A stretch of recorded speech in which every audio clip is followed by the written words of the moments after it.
and welcome to another edition of Health Solutions with Shawn and Janet Needham, where Team Needham discusses everything healthcare. I'm your host, Shawn Needham, and I'm streaming live from the Moses Lake Professional Pharmacy Studio, and my wonderful wife, Janet, will be joining us here shortly. So today, I have the pleasure of having Carl Schuessler on our podcast today, talking about fair cost healthcare plans. As you know, I wrote a book called Sickened, How the Government Ruined Healthcare and How to Fix It. And one of my goals of that book is to let people know that, there are options from traditional healthcare where people have options. And I'm a big believer in educating and empowering individuals to take charge of their own health. And that includes financially. So it's very important that patients have the ability to choose where they seek their healthcare services and be part of that financial discussion. Because if not, you're not going to get the best price and the best service and the best quality. So without further ado, Carl, welcome to our show. Janet, thank y'all so much for having me on. I've listened to it numbers of times. And like I said, I don't think I've ever formally met you, but I've been in a couple of conferences where y'all were present. But I'm a rude Southerner, so I just don't talk to folks. So I apologize. Well, Carl, tell us about this fair cost health plan. Sure. Shawn, it was really spurred from not being able to find a plan and programs for our clients. And we basically, for all intents purposes, deconstructed and unbundled and rebuilt the system, as we like to talk about a house, if you will, and brought all these bricks, which represent cost containment solutions, together under one roof, 26 plus solutions that make up this custom employer built, actively managed health plan that we call Fair Cost. And that was what was unique. Most of the plans out there, what we call insurer built, built by the insurance companies, and they're passively managed because the employers allow the insurance companies to manage their plans. And the last time I checked, the insurance companies are not in the healthcare business; they're in the money making business. So that's what we really did, and we brought them and seamlessly integrated 26 plus solutions together on this platform we call the Fair Cost Health Plan. So give us some examples of saving over the traditional BUCA, as we call it, insurance plans. You want a couple of examples of what can be achieved? Yep. Okay. Well, I tell you, man, you better pack a lunch. I can go all day. Don't we have 4 hours or how long do we have today? 8. Okay, good. Well, geez, okay, that's good. I had 10 in my mind, so I can make 8 work. But no, we've got a hotel that I can say the names of these clients because they've been on center stage and in the media. The Gasparilla Inn and Club, they were one of the ones that was right where Hurricane Ian and I came on to land, right down there by them. And they're going to open up hopefully mid-December. They normally open up October the 6th. So they are a little behind, but nothing catastrophic for them, thankfully. But they're about 450 employees, and we average about 180 on the health plan. Gets a little tricky because they closed July 5th and reopened, like I said, October 6th. So we'll swell up to about 250 on the plan, and then we'll go down to about 140 on the plan for a few months. And then October, November, December, they start building back up. So we just always say they average about 180 employees. Since they put our plan in and haven't updated the numbers as of the end of the plan year in July of this year, if they had self-insured with a BUCA, when we met them, they were fully insured. And in July 1st, 2016, they took the maiden voyage on the Fair Cost Health Plan. Glenn Price, the CFO, and Liz Schrock, the benefits champion, deserve a lot of the credit for going down this road with us. But if they had self-funded, say with United Healthcare, back July 1 of 16 through, I would say I'd have to go back probably to 21, July 21, they saved about $5.9 million or 61%. If that makes any sense, but I want to be clear, it really isn't that much savings because they didn't stay with the insurer-built plan. They made the switch. But had they been with the insurer-built plan, we can prove and people where I met you guys, in Dallas at Free Market Medical saw that. So that's one example of what can happen, as crazy as that is. But they really didn't pocket $6 million. I want to be clear. They saved the first year. And am I making sense? Yeah. Yeah. Okay. I think you're lying. I think you're lying to me, but anyway. But and then the second one is DeSoto Memorial Hospital. That was the post you saw this weekend at the DPC Nuts and Bolts Conference in Dallas. We were there sharing the DeSoto case study that's been shared again all around the country. It's a rural hospital, 49 beds, in the fourth poorest county in the state of Florida, the second lowest family median income in the state of Florida. And the first year we worked with them on the FairCo health plan. And I want to throw out Dr. Lee Groves. He's the one that brought us, and a guy named Sean Pruner. They brought us to DeSoto Memorial. I didn't know where Arcadia, Florida was. If you had told me about Arcadia, Florida, I went, did you make that up? I don't know what that is. And so that's how myself and my co-founder, Mitigate Partners, Barry Murphy, and I got involved. The first year on with FairCo and with Dr. Gross serving as an Epiphany Health Direct Primary Care, serving as the quarterback of our health plan and the foundation of that house we described, the FairCo plan. They saved $1.2 million or 54% in 1 year by eliminating a BUCA plan. They were a self-funded plan. They eliminated the BUCA, eliminated the PBM that the BUCA owns, and were able to do this and dump that BUCA network. And the savings was 54% or $1.2 million. And with that, they hired their first full-time surgeon in county history. And now our goal is to reach in the community. We've tried 3 times. We got derailed by COVID twice. And then, of course, Hurricane Ian. They had severe catastrophic flooding down there. If you watched the news, you would have seen Arcadia. Really bad. And so the hospital leadership's unbelievable. They slept at the hospital for a week and a half. And matter of fact, Vince Sika, the CEO, was supposed to be with us in Dallas on last Friday, but he was staying back for, disaster preparedness for Hurricane Nicole. That I don't think ended up having really any effect on them, but he had to stay. So he couldn't be with Dr. Gross and I. It should have been. He's a Florida Gator and a Georgia Bulldog. Of course, Georgia Bulldogs can always do better than a Florida Gator. But anyway, that's a whole nother day, another story if you want to go there. But that's a pretty amazing story in itself. And we're trying to bring the city, the county, and the school together on this platform. All of our plans, pretty much, Shawn and Janet, have no deductibles, no barriers to care for the members. It is totally a patient-centered plan. Instead of the patient sitting over here on the periphery as a profit center, we bring them front and center, let them interact with the local care team. You guys, the pharmacist, the doctor, the hospital, all of them together working without all the interference of all these third-party middlemen. That's one. Another one is a school district of Osceola County. I stepped out of this case April of 21. But my partner, Barry Murphy, is still involved. And over a 2-year period, first year they were with Cigna. That was a multi-year contract, so we couldn't do anything about that cartel situation. So we saved them $6 million the first year with a lot of brought in green imaging. Dr. Dickerson, y'all know Dr. Dickerson, I'm sure. And that was her big case study that she shares a lot around the country, is that case study.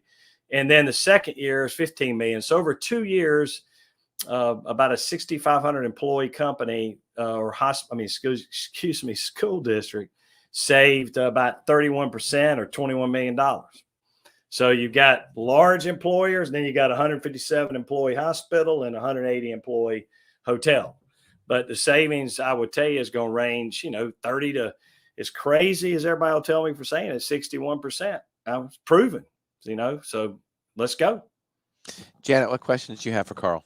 So what kind of pushback have you had on moving forward with these plans? I mean, is there any retaliation with insurance companies and on the state level and insurance commission and all that? Because I'm curious. Janet, you don't know me very well, but when I speak, I'm like E.F. Hutton. People listen. There's no pushback. Just do whatever I tell them to do. What's your next question? Look at Janet. She's going, who in the heck is this? I just watched Yellowstone, so yeah. I'll make that fun. No, Just quickly, I will tell you that the CEO of Cigna jumped in an airplane and flew down to meet with that school district when they were fixing to get fired. So anyone that wants to ever question me on the cartel, it's probably not worth your time, because I think I win. But they stayed the course and they did what they did. I think Cigna still sued the school district. That's out there. You can Google it. Crazy stuff, Janet. So, but they stood the ground and it's worked. And these plans produce better clinical outcomes for the members, of course, and better financial outcomes for the members and the employers. And so, that's probably, and again, they stayed their course, but the pushback we get is from employers that we're talking to. And now we have so many stories. I mean, if you go to our website on the news sections, there's like 80 things. I mean, we've been blessed. We've been in Forbes, a lot of places, but even then you can get pushback. And we're pretty much to the point where if we met with you guys and y'all started questioning, I said, hey guys, that's okay. We're good. We're going to be here 20 years from now. I hope you are, but we're going to still be here. And, maybe you'll, realize what we're talking about then, but we got to move on, because there are a lot of people that need our help. I mean, in so many words, not quite that way. I had a little Southern flair to it and it's a little softer, but that's what, that's the truth. I mean, you haven't got time to mess with people that don't get it. And not everyone's going to want to do this, and that's okay. Well, Jan, I can definitely agree to that with our business model. It's a crawl, walk, run, fly, as we like to say. It's a journey. Crawl, walk, run, fly, and you have to meet the employer where they are. I'd like the employer to jump in the deep end with cinder blocks on, but that's not where everybody is. Yeah. If you educate them right, most of the time, my personal experience with my clients and the joint work I've done with other Mitigate partners, they've jumped in the deep end with cinder blocks, because if you educate them, there's 6 real deficiencies of legacy healthcare insurance programs, and I'll call them out real quick. If you want to go into detail, we can, but I'll keep it simple. Embedded conflicts of interest, i.e. the cartel. Number 2 is a lack of pricing and quality transparency. Yeah. Number 3 is the fraud, waste, and abuse, medical billing errors.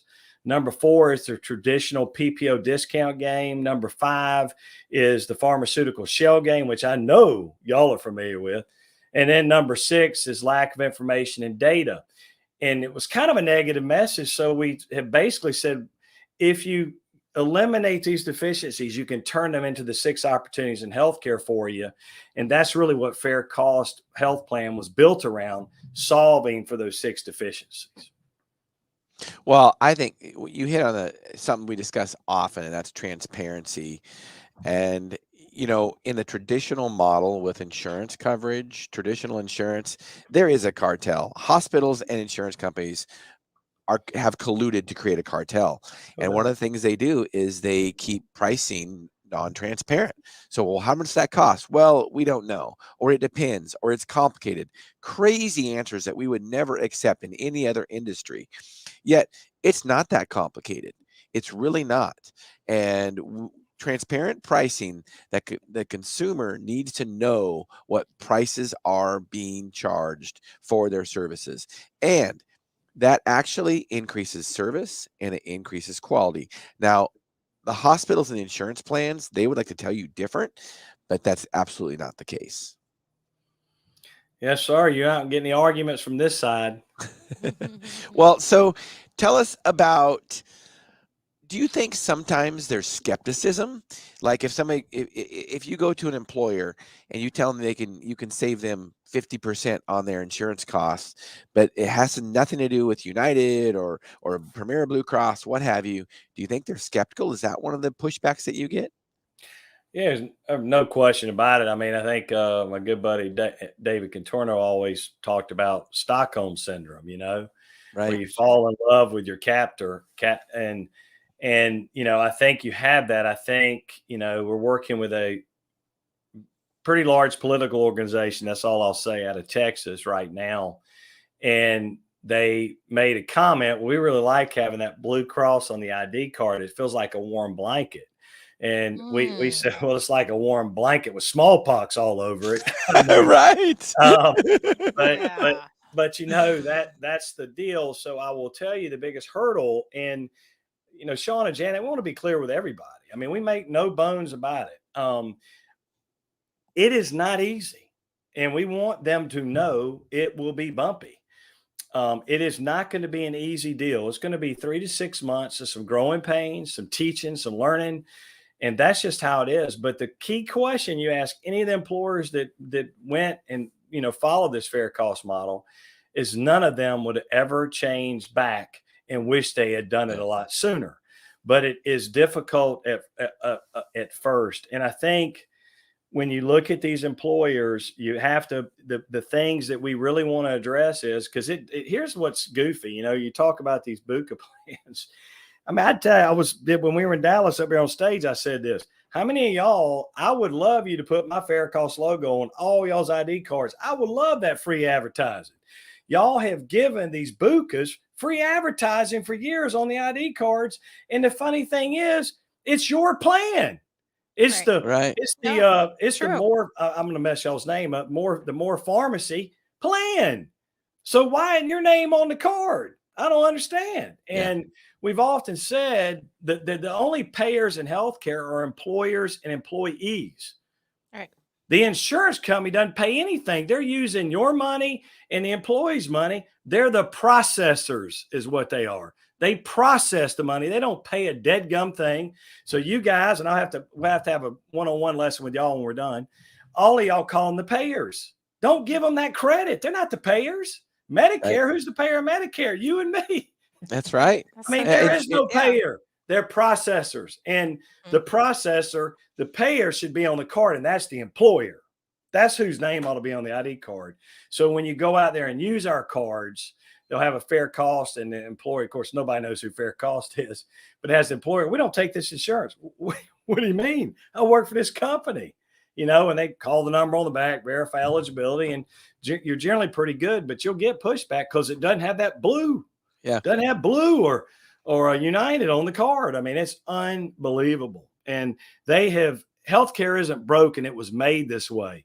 These folks were brilliant. I wish I was as smart as they were. Well, you said it. It's like, they're getting paid millions to process these claims. They're not really paying for anything. Your monthly premium, that's $1,500 a month. That's what's paying it. It's a cost plus service. That's what no one seems to figure out. And that's why they don't care what the cost is. That's why healthcare costs have become so expensive. And when we put transparency back into pricing, healthcare costs come down. I mean, look at when people price shop for healthcare services. If people price shop for healthcare services, prices plummet. Hey, Shawn, I got a question for you. Sure. You need to let Janet ask some more questions. I'm passionate about this subject. I'll let her go. I wrote a book about it. You know that. You have my book. Hey, Janet. Shawn, as bad as because Jan asked Shawn, did you kind of catch any of those things about us? And he goes, I'll be honest, I didn't. I was surprised. and I said, well, I'll be honest, I carried your book on the plane and I've had it for 3 weeks. And I have read the foreword.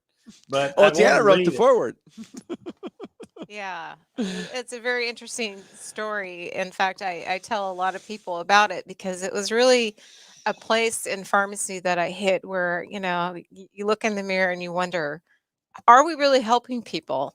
And I think that's, the same story of where with your company is, you can get up in the morning and say, how many people did I really help? And can I feel good about what I offered to somebody? Because, if we're talking about the traditional healthcare, I mean, Shawn and I have millions of stories that we could probably share. And so could you, about how it's wrecked people, how it's destroyed people's lives. And, the fallacy in our country is that it's always somebody that's homeless that isn't getting any health care. Well, actually, it's people that have health insurance that are going broke because they're being put into bankruptcy for coverage that they thought they had.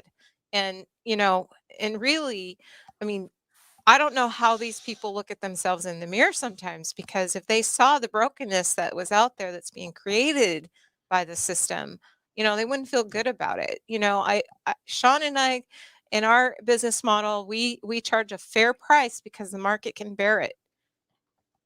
A hospital doesn't do that. A clinic doesn't do that. And, I'm not per se bashing it. It's just the fact that there is something that you have to come to grips with every day when you look in the mirror. Is like, are you really doing what you think you're doing? You know, are you really doing what you set out to do? And I think that that's the hard thing is, you know, we do have that Stockholm syndrome, whether we're working for an entity or whether we are relying on that entity because that name's so familiar, you know. So how are you getting your name out there besides the Free Market Association? How are you doing? Are you just beating on doors, or how are you approaching your clients? Well, can't you tell just how we show movies on my forehead on the weekends? My, I mean, and I tell you, it keeps getting bigger. I'm like, my grandmother always said, "Don't wear hats, Carl." Well, I wear hats when I'm not working. I got a hat on all the time. Maybe that's part of the problem. My dad still got a full head of hair at 80, so maybe I think it skips a generation. I must have got it from my other granddad, not. I don't have a comb over yet. I'm still good there, but Janet, it's really. I think you had some very interesting points there as I answer your question. I mean, I was so frustrated with what we were doing. All we were doing each year is making benefits worse, and we'd get a raise. Mhm. And basically, you started to watch the employees, I guess for lack of a better term, become functionally uninsured Right. because they had the bigger the deductible they got and the higher that a pocket got, they were scared to death to use their health plan. And the advent of high deductible health plans coupled with health savings accounts and HSAs. I mean, we have an HSA as a family, but my wife and I can put money in the HSA. America doesn't. I mean, the average American doesn't have $500 in their checking account. So you put Right. them in an HSA plan and you don't fund it, and the employer doesn't seed money in it, they're uninsured.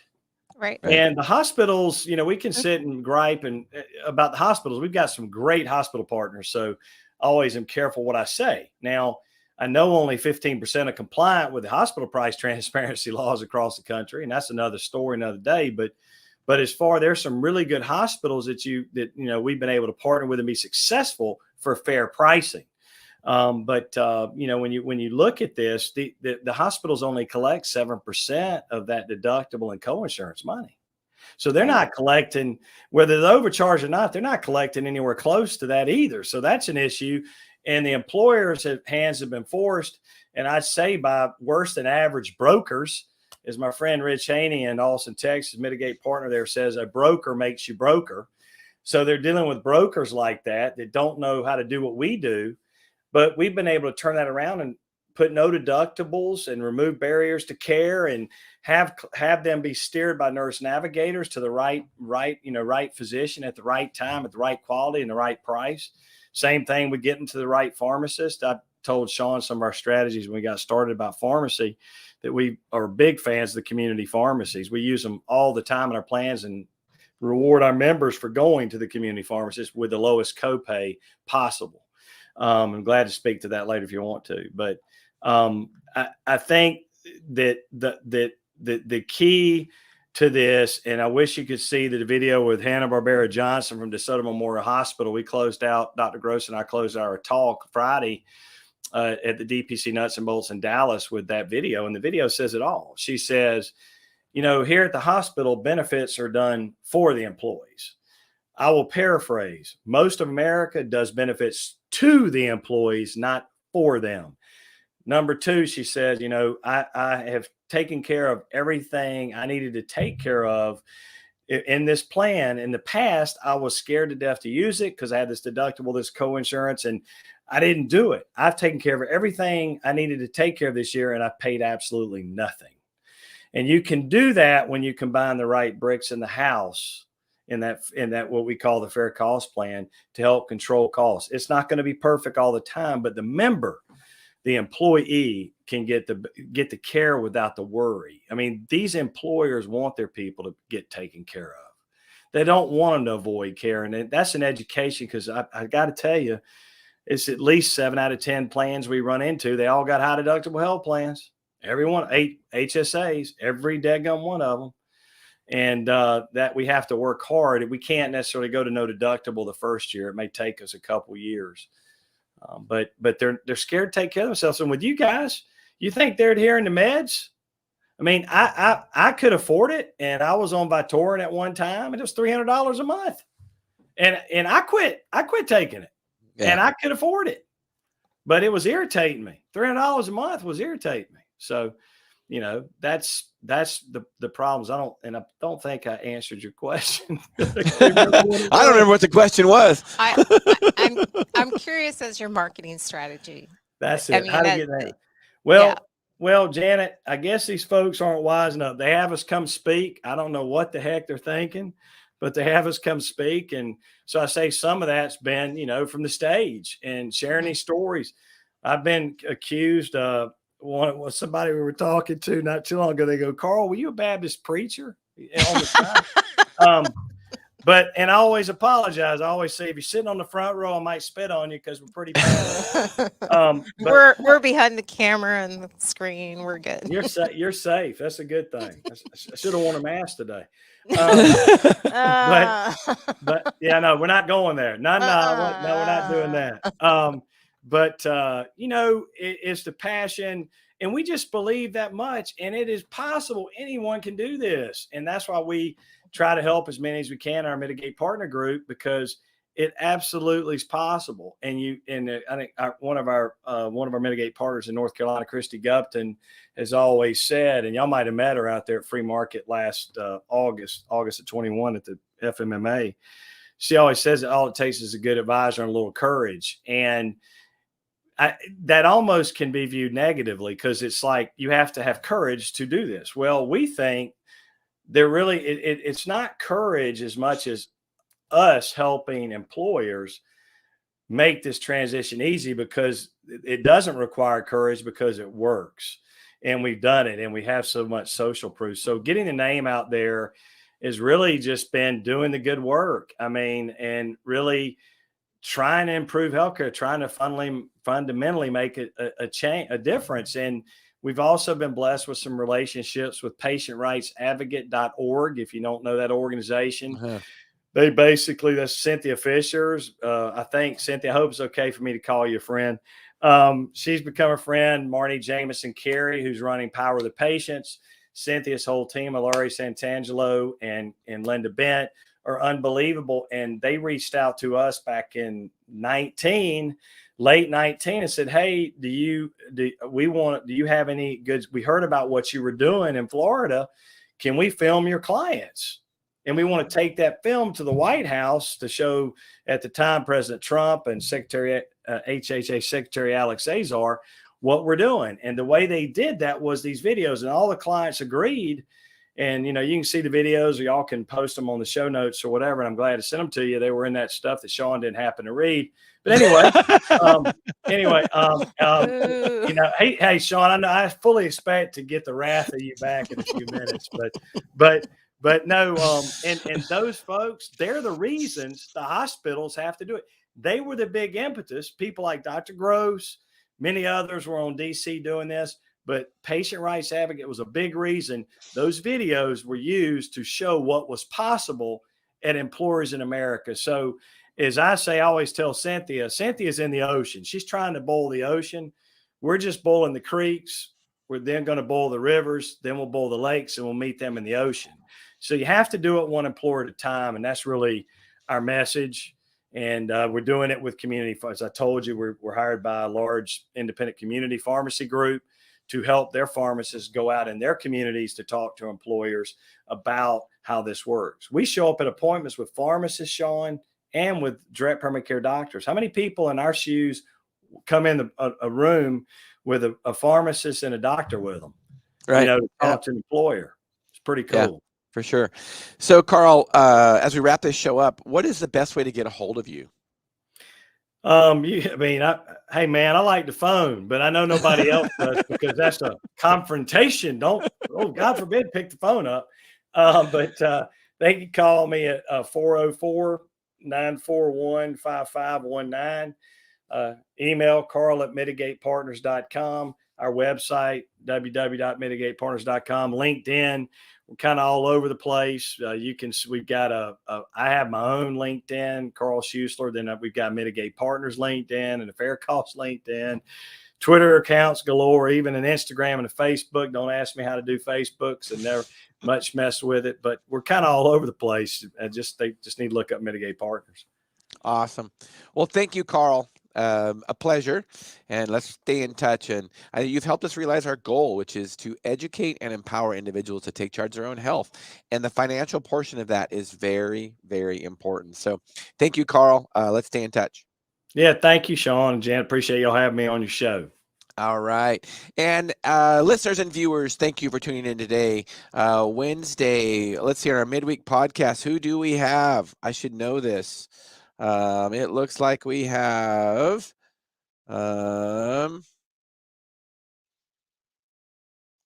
let's see, what's our topic? Oh yeah, functional medicine provider, Marcy. She's going to be talking about functional medicine. We've had a lot of functional medicine providers on our podcast. Stay tuned for that. 8 a.m. to 9 a.m. our regular weekly podcast time, midweek podcast. So tune into that and learn more about functional medicine and how to take charge of your health. So thank you, listeners and viewers, for tuning in to Health Solutions with Shawn and Janet Needham. Thank you.